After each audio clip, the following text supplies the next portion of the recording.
La double crise que le Mali a connue a créé d'énormes problèmes, parmi lesquels la destruction des matériels et équipements des établissements scolaires, dont l'école des infirmiers de Gao.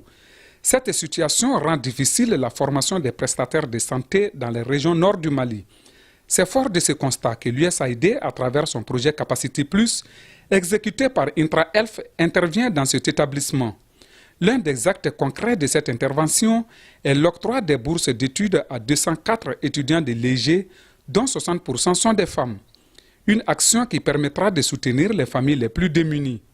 Ces boursiers représentent aujourd'hui les 37,2% de l'effectif global de l'école.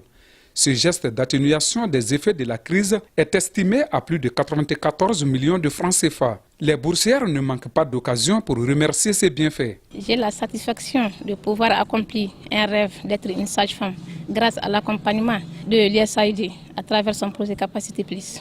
J'exprime toute ma satisfaction et ma reconnaissance au peuple américain pour leur soutien à ma formation. Je prends l'engagement de servir les populations dès la fin de mes études, Inch'Allah. Cette bourse a été un grand soulagement pour mes parents, car les 2 dernières années, ils ont eu un problème de paiement à cause de la crise. Néanmoins, j'aimerais bien que tous les étudiants de l'école puissent bénéficier d'un soutien de la part de l'USAID. Que Dieu bénisse l'USAID et tous nos remerciements vont à la direction de l'école pour leur plaidoyer. Ce geste a donné un coup de main à cette population éprouvée par les effets de la crise, tout en accompagnant l'État dans l'accomplissement de la lourde mission d'assurer la disponibilité des prestataires de santé à travers la formation initiale. Sur 551 élèves et étudiants de l'établissement, près de 400 personnes ont postulé à la demande de bourse. Ce qui était important pour nous, c'était que si c'est un appui qui vient au nom du peuple malien. Donc tous les enfants qui sont inscrits ici ont le même droit vis-à-vis de la bourse. Il n'y a que des critères qui doivent les départager. À cet effet, une commission a été mise en place. La commission est composée par l'Assemblée régionale, le ministère de la Santé à travers la Direction régionale de la Santé est membre. Vous avez le partenaire financier IntraHealth et la direction de l'école aussi un membre. Voilà, c'est les gens auxquels on a confié la responsabilité de la sélection sur la base des dossiers fournis par les candidats. Le poids du recrutement dans le recrutement de cette année scolaire, c'est que ça fait que le pourcentage d'élèves inscrits à l'école a passé, si vous voulez, a été augmenté d'à peu près 23%. Ça, c'est très important pour nous. Autre élément, le plus important pour nous, c'est que nous avons une stabilité des élèves inscrits. D'habitude, l'élève peut s'inscrire, mais déjà, si à partir de décembre, les gens n'arrivent pas à payer les frais d'inscription, il y a déjà des élèves qui quittent. Et cette année, ce qui était important, c'est que tous ceux qui sont inscrits sont restés stables.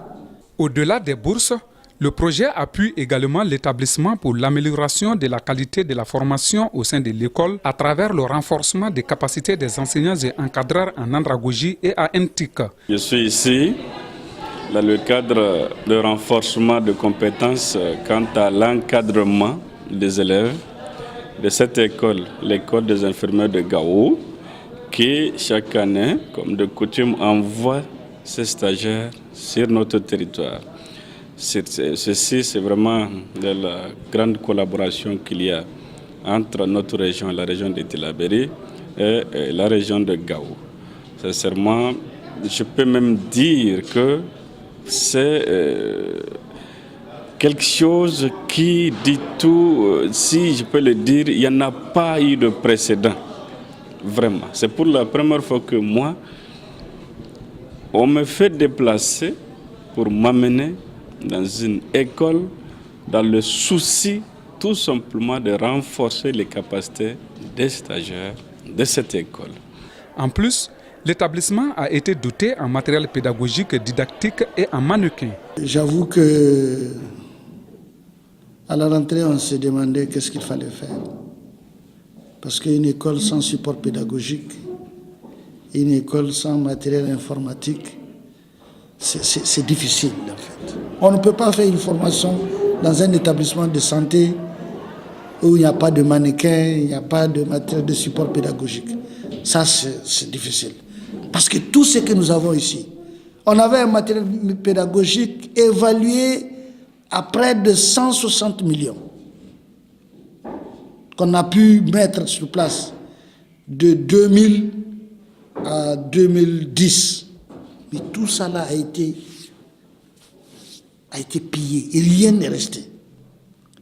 Donc avec ce matériel, l'année passée, on a forcé avec Kinkaha, mais ce n'était pas facile. Et cette année, avec ce matériel-là, on dit ouf, parce qu'on est sûr que maintenant la formation va être de qualité comme avant. Je ne peux que me réjouir en tant que partenaire d'exécution de l'USAID. Intra-Elf et son projet sont très contents, à l'instar des bourses, des étudiants qui ont bénéficié des bourses d'études et de la direction pour tout l'appui qu'ils ont bénéficié de ce projet. Donc nous ne pouvons que nous réjouir et surtout c'est l'occasion de remercier l'USAID qui intervient énormément dans la problématique des ressources humaines dans les régions nord du Mali, surtout après la crise que nous avons vécue depuis janvier 2012. Donc, deuxième chose importante qu'il faut savoir, c'est que malgré ces efforts importants et inestimables de l'USAID dans la formation initiale, les besoins restent importants en termes d'accompagnement dans la formation initiale des prestataires de santé. Et il est souhaitable que les partenaires, d'autres partenaires comme l'USAID aussi, continuent à soutenir cette approche dans la formation de base des agents de santé. Parce que si nous voulons réussir aujourd'hui la vision mondiale qui est la couverture maladie universelle, il est important d'avoir une disponibilité des ressources humaines en santé et cela passe par la formation initiale. Intra-Elf intervient dans la région depuis 2001 dans le cadre de l'amélioration de la santé maternelle et infantile. Capacity Plus est un projet global de l'USAID Washington qui couvre la période 2009-2014.